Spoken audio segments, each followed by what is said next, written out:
होना दहेज में समान चाहिए, नहीं पाका के मकान चाहिए। असुना अगुआ महान बटे के अरमान, और समधी मियां ब्यूटीफुल चाहिए।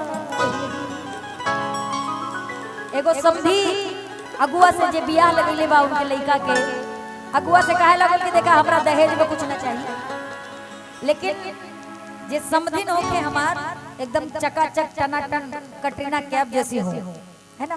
आइए होना दहेज में समान चाहिए,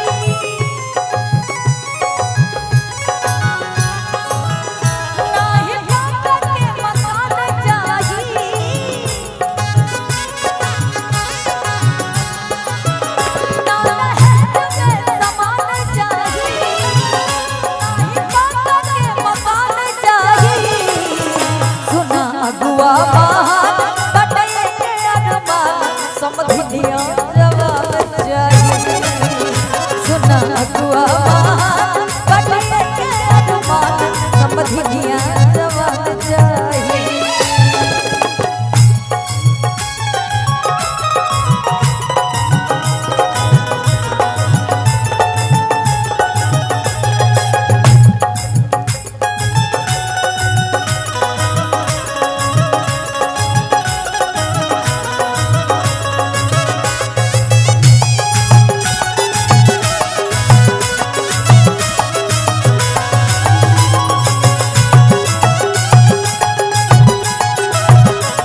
ना चाहिए हमरा के कूलर और टीवी, पढ़ा लिखा चाहिए हमरा बबुआ के बीबी।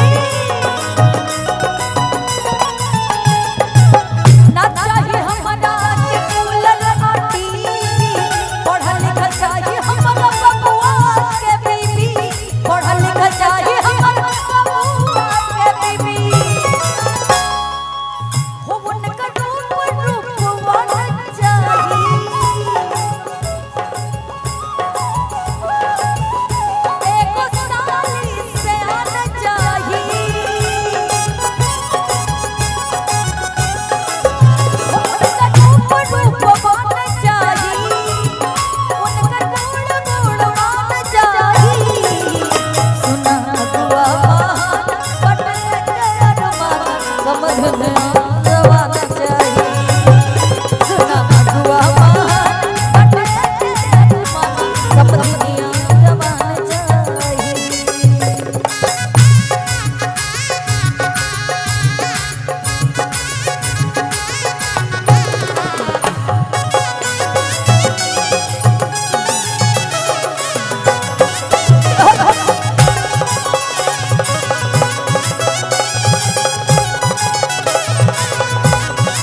सुंदर भाव से कहा करे कि 2 रुपया हमरा के कम दहेज में दिहा।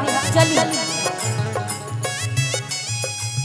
भले कम दिहा 2 रुपया दहेज में, बाकी तो बबुआ के राखे करे में। भले कम दिहा 2 रुपया दहेज में, बाकी मोर बबुआ के राखे करे में, बाकी मोर बबुआ के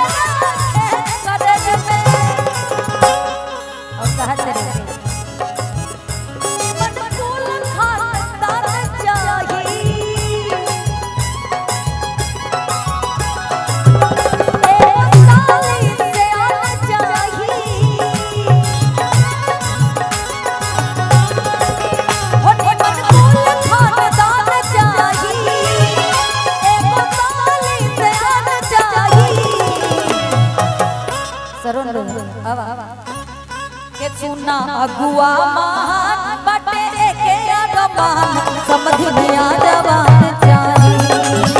सुना अगुआ महान बटे के अरमान, समधी मियां जवान चाहिए। सुना अगुआ महान बटे के अरमान, समधी मियां जवान चाहिए।